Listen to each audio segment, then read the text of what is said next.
سلامونه دوستانو، دغه د پل محمد خان سیمه ده. زه به تاسو ته په نښه کړم، داسې ده پل محمد خان سیمه ده. دا پل هم چې ده لویږي، تاسې ګورئ دواړه خواو ته. او دا اوسنی پل چې ده دا ما ته داسې ښکارېږي چې دا 2-3-4 برابره کېږي. تاسې ګورئ دا پل محمد خان سیمه ده. او دا یو پل خو داسې ده جمهوریت وخت کې جوړ شو، دا پخوانی پل ده. اوس به په دې علاقې کې هم پل جوړېږي، دلته به هم بل پل جوړېږي. له دې نه کته د دفاع د وزارت مخې ته دی خواته څه انکشافي پلان نشته، خو پورته د سیند په غاړه باندې د ششترک په علاقه کې دې خوا نه پورته سړی چې ورته وګوري دې خوا ته چې ده نو دا سړک ښه لویېږي. دا اوسني سړک دې سړی کې وګوري نو دا سړک تقریبا 3 برابر زیاتېږي. تاسو وګورئ دا سړک چې ده اوس په دغه اندازه باندې نری ده، نو دا د ششترک د کورونه او کوڅې او د مخ تعمیرونه ټول پکې وهل کېږي. دا سړک د سیند له غاړې نه شروع تقریبا 2.5 برابره لویېږي. نو مخامخ تر عبدالحق څلور لارې پورې دا د عبدالحق څلور لارې ده. تاسې ګورئ چې دلته د عبدالحق په څلور لارې کې دغه پل چې د جمهوریت وخت کې دا هم جوړ شو، د عبدالحق له څلور لارې نه زاړو مکریانو د سیزدی پخوانی پل و. دا پل به هم تقریبا 4 پوله کېږي، دا هم لویېږي. او په دغه علاقه کې چې دي دا اوس ګلفروشیانې دي، ګلفروشیانې دا ځمکې دا ټول دې خوا ته هم سړک راوږدېږي او دې خوا ته د ملي امنیت ودانۍ چې د دې خوا ته هم لویېږي.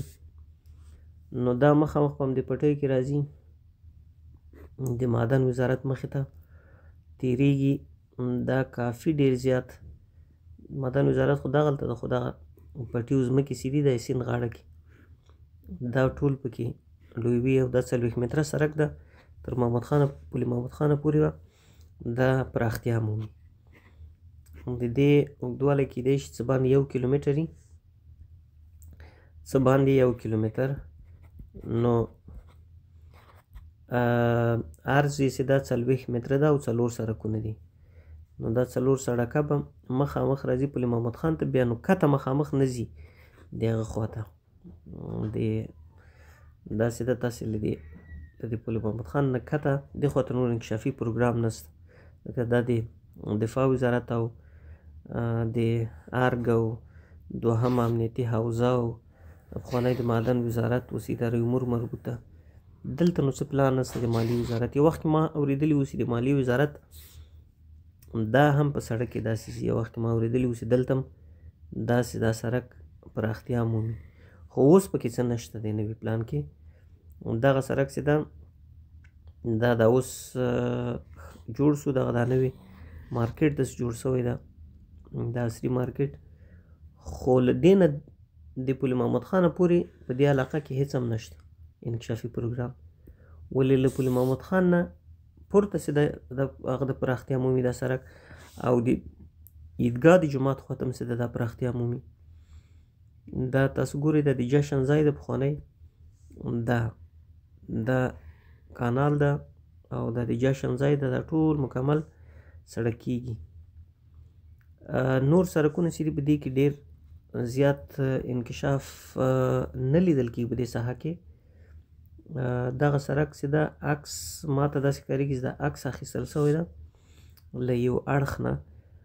نو دغه دا نوي بلاکونه دي پل محمد خان چې د دې په سر هم دا نقشه راغلې ده، خو زه فکر نه کوم چې دا خواته دې جوړ هغه دي پراخ سي.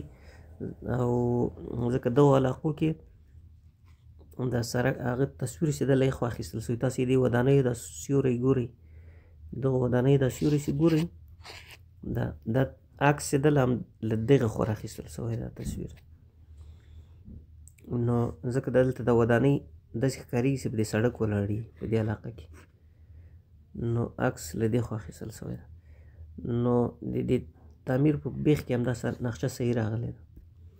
نو مکمل خو لوی انکشاف په دغه سړک کې تاسو وینئ. بل دا سړک چې همداسې د عبدالحق له 4 لارې نه زړو مکریانو خوا ته راځي، دا هم پراختیا مومي. تاسې ګورئ دغه سړک د تقریبا 500 متره وي.